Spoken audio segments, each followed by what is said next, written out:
We are in this series of Lent, which is a time of preparation for resurrection. In order to receive resurrection, you need to do some preparation. You need to do some work on the soul, some reflection. And that's what we are doing here this morning and throughout the 6 weeks leading up to Resurrection Sunday. For this season of Lent, we are talking all about the cross, which seems like a pretty good thing to talk about, I would think, for Lent, considering resurrection is all centered on the cross. And the subtitle for this one is How It Changes Our Lives. So this morning, I said this last week, I don't have a very unique sermon title. I decided, hey, we're just going to do a couple of parts on the cross. Let's just call this one the Cross Part 2. Does that work for us this morning? Obviously, last week was the Cross Part 1. You know what's coming next week, and then the week after. No surprises there with that sermon title. If you didn't have a chance to go back, didn't have a chance to listen to it, you can go back. It's online, Cross Part 1. But here is, for me, this was the catalyst. This quote in particular was the catalyst for this series and what we're doing here through Lent. If there's no good reason for the crucifixion, then there's no good reason to be Christian. If the crucifixion doesn't bring us closer to God and inspire us to be more loving to one another, then we may as well abandon the faith altogether. I read that and thought, yeah, he's onto something here. And for me, it was like, all right, well, we're going to talk about the cross and how it changes us, how God changes us through what happened on the cross, and then how we are changed and how we interact with each other.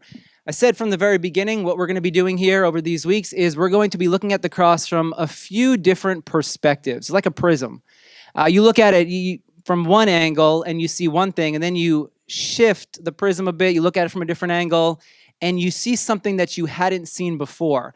What we're doing here over these couple of weeks is we are looking at a few different perspectives, ways in which people, Christians, have understood the cross for thousands of years, 2,000 years in particular, because if you go through the New Testament, you see that the New Testament writers are trying to wrap their minds, are trying to wrap their heads around, well, what exactly did God do on the cross? And there's a few different illustrations, a few different pictures, 5 in particular that you pick up on in the New Testament as these writers are trying to convey to the first followers of Jesus, well, here's what God did on the cross, and here's how it changes us. What we talked about this week at Community Group is how all these different views and perspectives on the cross, it's not, well, this is the one view, but rather there are a whole bunch of different ways of understanding the cross, and they work in unison. They're complementary to each other.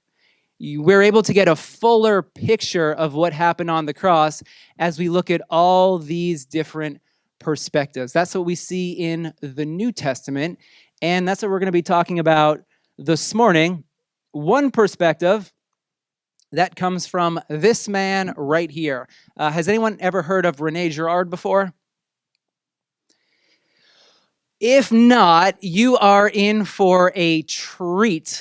He was an academic from France, emigrated here to America, and he just interdisciplinarian, studied anthropology, literature, and he came up with a way of understanding the cross that, for me, it's been impacting my thinking probably 10, 15 years since I first came across it. This year, I decided to do a little deeper dive into Rene Girard.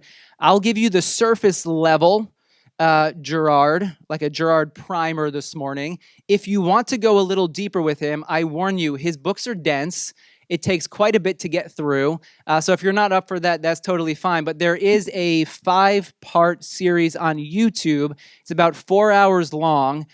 If you want an intro to Girard, if I give you a little taste and you're like, I want more, I highly recommend this YouTube video. He's being interviewed, the CBC interviews, and that is an easy way, much easier than his books, trust me, to get into his thinking and what it means for us in our lives.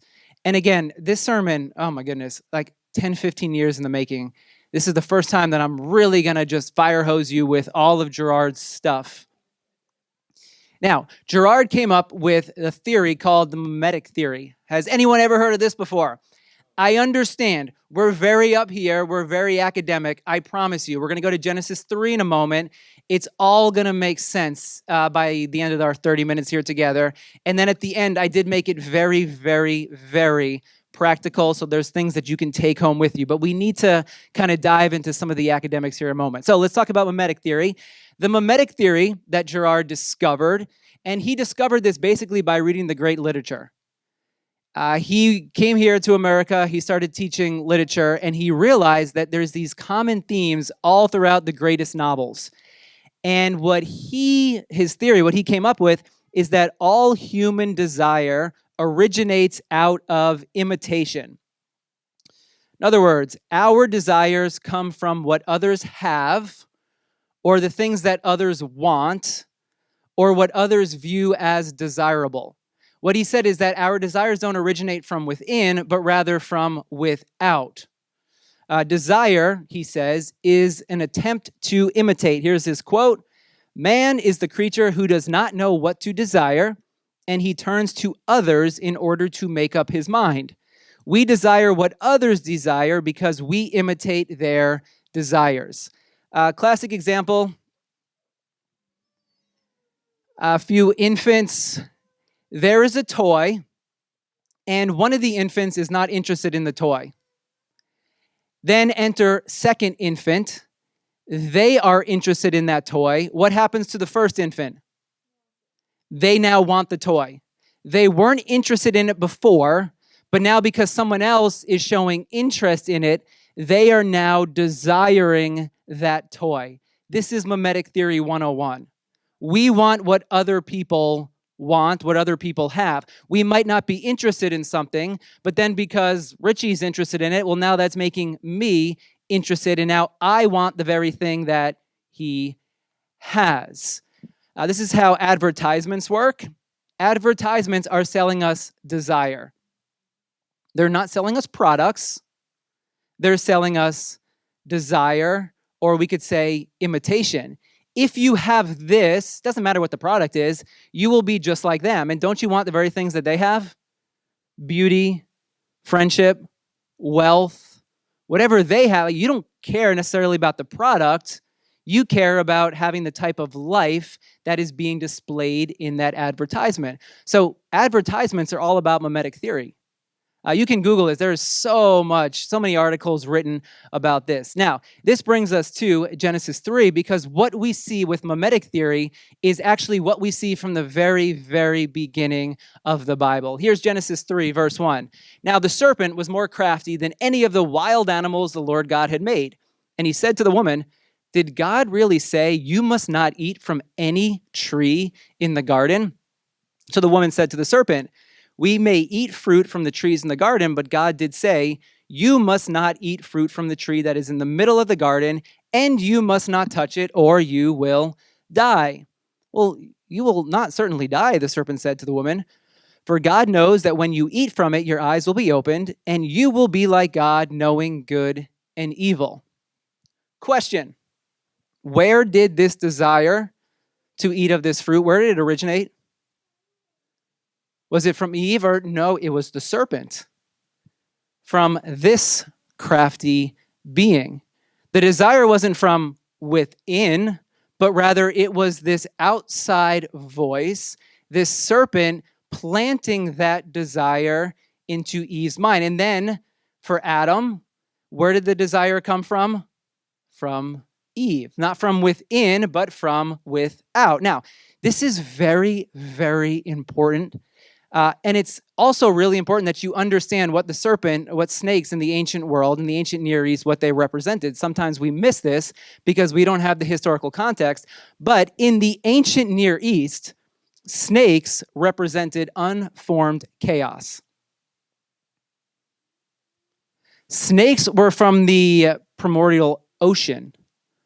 What did God in Genesis 1, what are we told God created out of? A swirling abyss, the ocean. And then God started creating boundaries.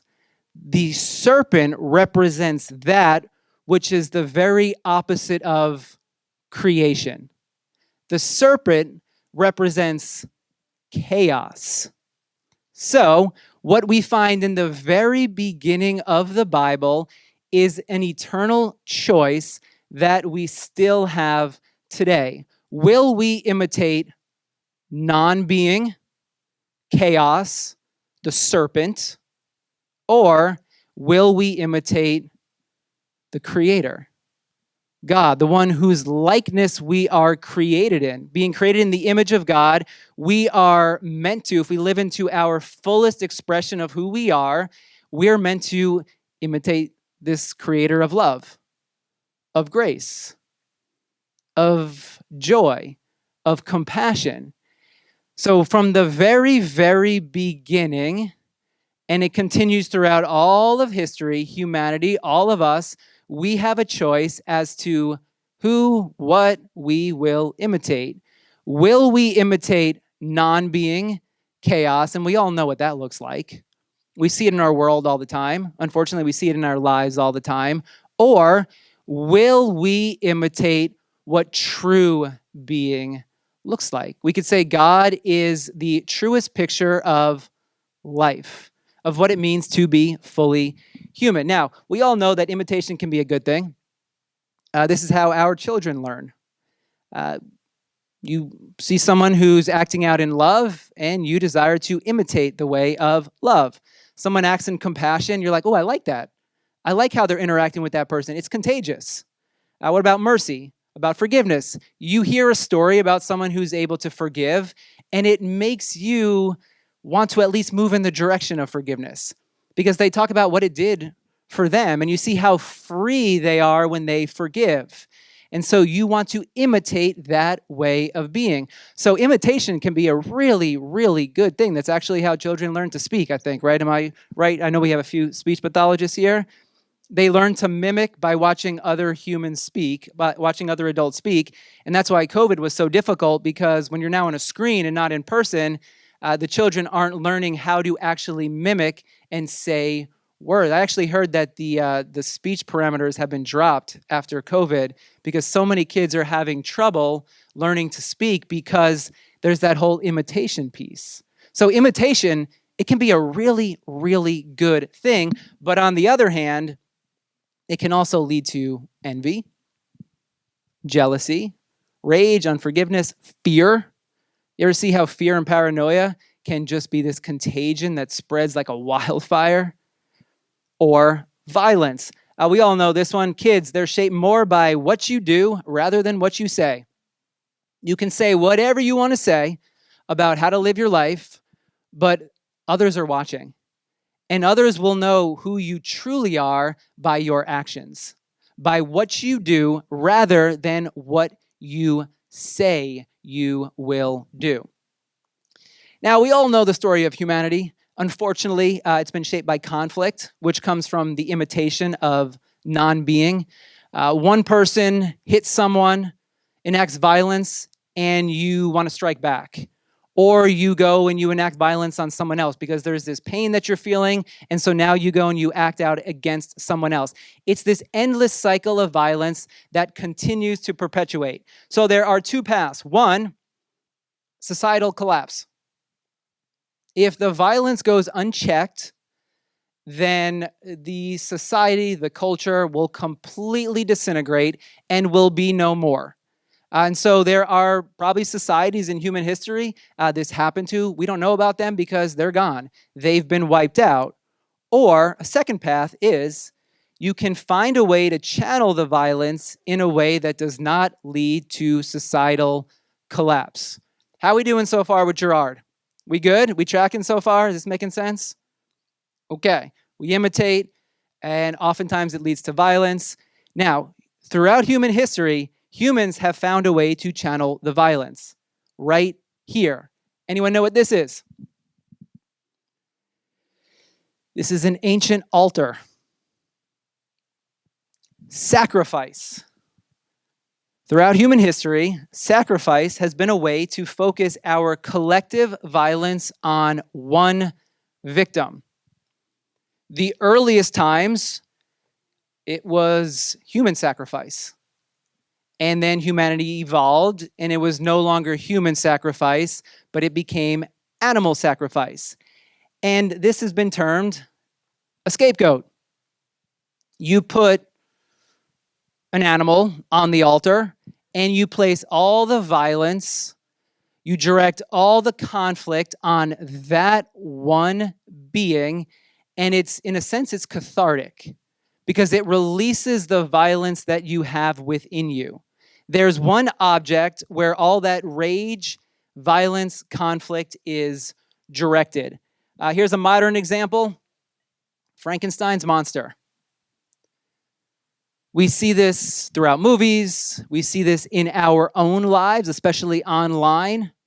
Have you ever seen someone, maybe you yourself have been the target of other people where all their rage is directed towards you, and it's normally not about you, it's about something else that's happening in their lives, but they're transferring it onto you? Or maybe you've been a part of this before where you're feeling a certain way, and so you direct your anger towards someone else.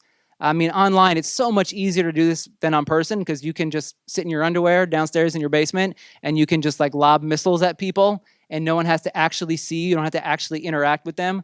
So typically this does happen online quite a bit. But throughout human history, we have found a way to, I guess, mitigate, you could say, some of the violence that we feel within by placing it all on a particular being. Now, what Girard noticed is that all cultures developed this idea of sacrifice independently of each other. So this happened all throughout human history in different pockets around the world. And throughout his reading, what he discovered was that there were these founding stories of culture. He called them the founding myths of culture. Every culture was based on a very similar story. It was the idea that there was some violence, typically a murder, so there was a sacrifice, and then after that murder, after that sacrifice, there came peace. All these cultures had a story of conflict, violence, chaos.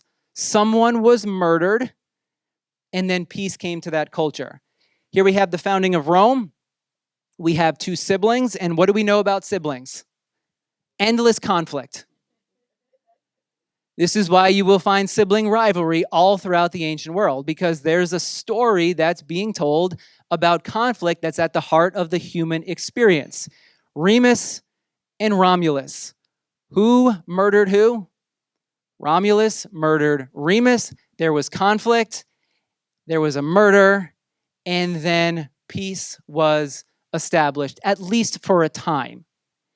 And what all these cultures decided is that, or they noticed that after that murder, after that act of violence all directed on one person, peace came.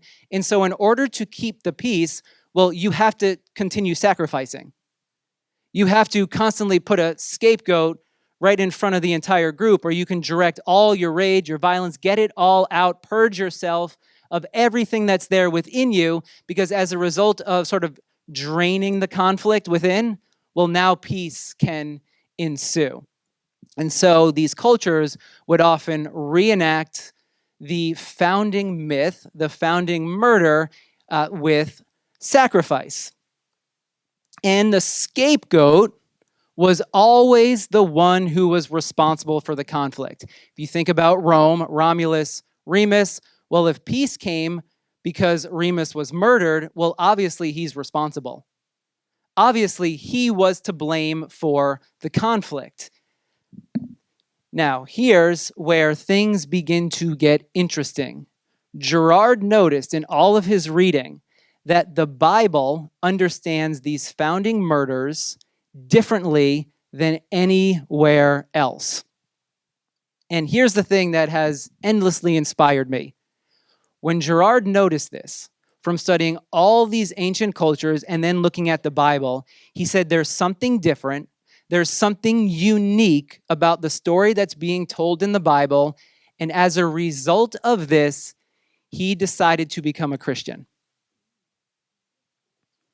Here's someone who is agnostic. They were studying the great cultures, the great literature throughout history. Then they began studying the Bible and they noticed there's something different about this story. There's something different that is happening here than what has happened in any other culture throughout human history. And it's this insight here. The scapegoat was innocent. It was always the scapegoat who was responsible. Oh, there's peace afterwards. Well, it must have been their fault. We have the founding of Rome. Remus was guilty. He got what he deserved. His death must have appeased the gods, so we're going to continue sacrificing. His death must have been what the gods wanted. But then, if we look to the Bible, we come to another city builder, Cain, the first man who built cities. And here's the story. Cain said to his brother Abel, "Let's go out to the field." While they were in the field, Cain attacked his brother Abel and killed him. Then the Lord said to Cain, "Hey, where's your brother Abel?" "I don't know," he replied. "Am I my brother's keeper?" The Lord said, "What have you done? Listen, your brother's blood cries out to me from the ground." Abel wasn't guilty. Abel was innocent. He was just. Every other founding myth, the scapegoat, the one murdered, was guilty. You come to the Bible and you realize, no, actually, the one who was murdered as a result of the conflict, he was innocent. You see this all throughout the Bible. Joseph, sent to Egypt, he was innocent. Job, innocent. The victim in the Bible is innocent. Then we come to the scapegoat, part of the Levitical law, where all of the sins of the community were placed onto this goat, literally called the scapegoat, and then sent out into the wilderness. And then some of the priests would chase the goat so that he would run over a cliff and die. But you were choosing a goat without blemish. They knew that this goat was completely innocent and pure and blemish-free, placing all the conflict, rage, sin on this innocent animal. And then you come to the cross. You come to Jesus, the ultimate scapegoat. Innocent, divine, human. As a result of our human conflict, our sin, our violence, our fear, our paranoia, all the bad things we imitate of non-being, places this innocent man on a cross and condemns him to die. And Gerard noticed this and he said, this story is completely different than any other story that has ever existed in human history. And the New Testament writers pick up on this idea. Essentially, Jesus exposes the whole system for what it is. Humanity had been living with this way of looking at the world and victims and scapegoats and conflict for so long. Jesus comes and he pulls the rug out on all of it. Obviously, it had been all throughout the Old Testament, but then Jesus comes and he enacts this, and now you have God on the cross who has been killed because of the conflict and sin of humanity. Here's what we read in Colossians. Having disarmed the powers and authorities, he made a public spectacle of them, triumphing over them by the cross. Jesus exposes violence for what it is. It's not a way to appease the gods. Violence, murder is now not how we get God on our side. It's not how God desires for us to live. But rather, the violence is the killing of an innocent victim, a scapegoat. It's a society built on justified violence and transferring responsibility with all of our misplaced desires and imitations. And as a result of Jesus, well, now scapegoats are seen in an entirely different light. The story of Frankenstein and his monster, it's now a tragic story. Instead of being one, well, hey, it's all the monster's fault, He's the reason why we're all angry and fearful. It's no, as a society, we're actually all in this thing together. And Frankenstein's monster was created with a blank slate, but he learned fear and violence and conflict as a result of the fear, violence, conflict of the other humans that he began to imitate. And so now this scapegoat, who others were placing all their fear, all their rage on, he must be the problem. Well, now he's innocent, and it's a tragic story instead of one of, well, as long as we just kill him and get rid of him, then everything will go back to normal. Jesus revolutionized the idea of who the scapegoat was and how we as humans deal with our violence. 2 Corinthians, therefore, if anyone is in Christ, the new creation has come. The old has gone, the old way of doing things, the old way of placing all of our conflict and sin on someone else, not taking responsibility for ourselves, that way has gone. It's over. The way of violence, and there's a whole new way of doing things. So, being in Christ means to live in the reality of a new creation. We could say a new way of building our shared life together, a way of gathering ourselves, a way of doing life together that's built on a different story and a different type of sacrifice. Because after the death of Jesus, sacrifice is talked about in a completely different way. It's no longer about sacrificing an animal at the altar, but rather, here's what it means now to sacrifice. Follow God's example, therefore, as dearly loved children, walk in the way of love. Just as Christ loved us and gave himself up for us as a fragrant offering and sacrifice to God. How do we enact sacrifices now with our lives? We walk in the way of love. Here's another way.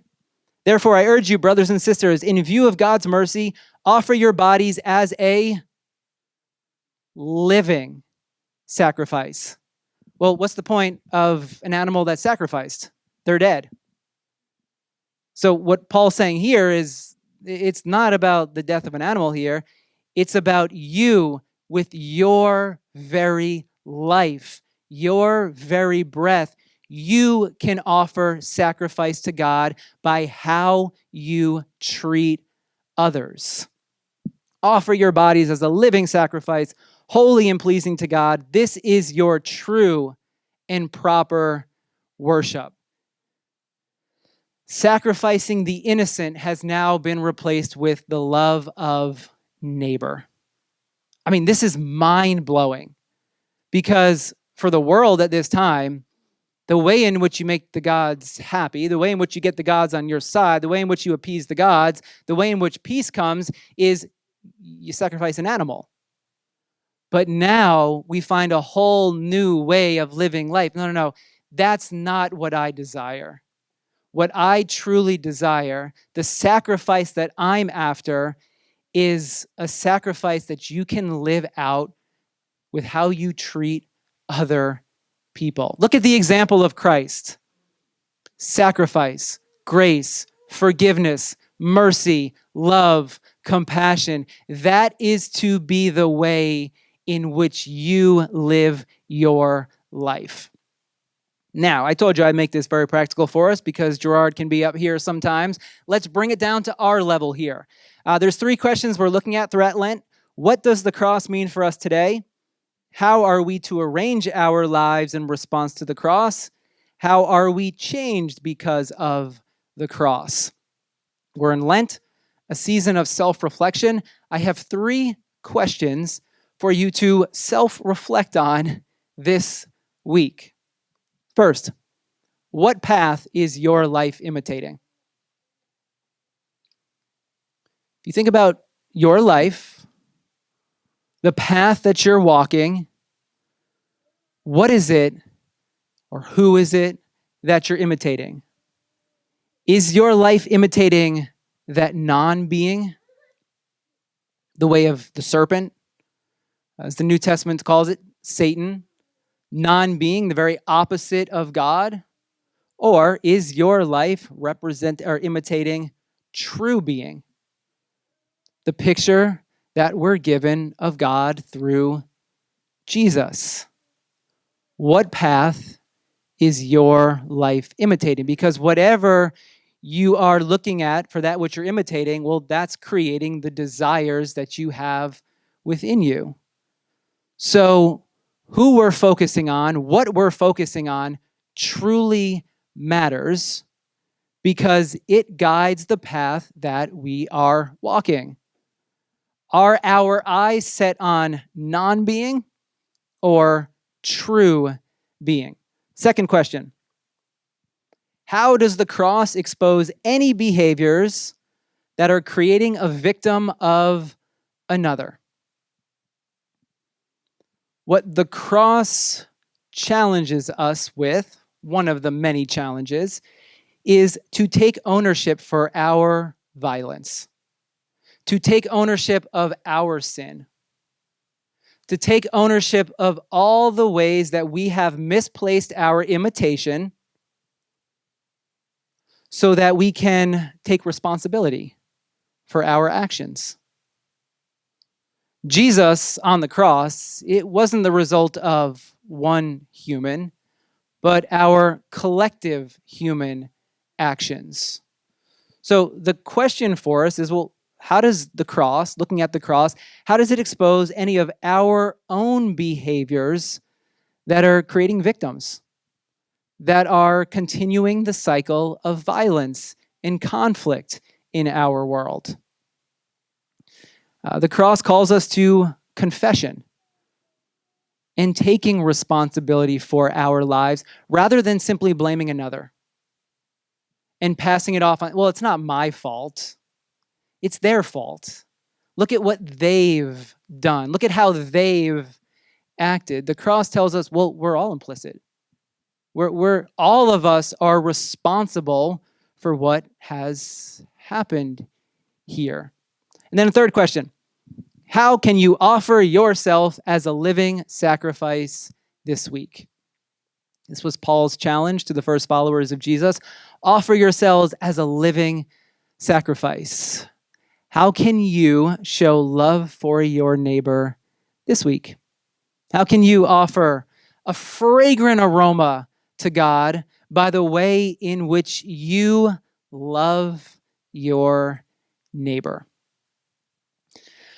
That's a primer on Gerard. Yes, he's a very deep thinker. I'm telling you, someone that has impacted my life. I continue just to, my goodness, you find more and more things that he's written where you're just absolutely mind blown. That's a little primer on him. Hope you'll go and check him out. But ultimately, it's about how the cross is changing our lives. And as we look to Jesus on the cross, it challenges us. It challenges how we're living and how we are partly responsible for what brought Jesus to the cross. We're all in this together. And the invitation for us is to live in the new creation, to build our lives on a new way of being, a way of being that is rooted in love for each other, a way of being that's rooted in grace and forgiveness that has freely been bestowed to you through Jesus. That we would open our hands, our arms wide to receive that grace, love, and forgiveness, and that we would allow it to freely flow from us to the rest of the world. Because as we do that, a new culture can develop. A new way of forming our shared lives together can be formed. And we all know how desperately our world needs that. So may you be responsible for leading this world forward in a way that is loving, that is compassionate, that is graceful, that is forgiving, a way of living that imitates Jesus, the picture of true being.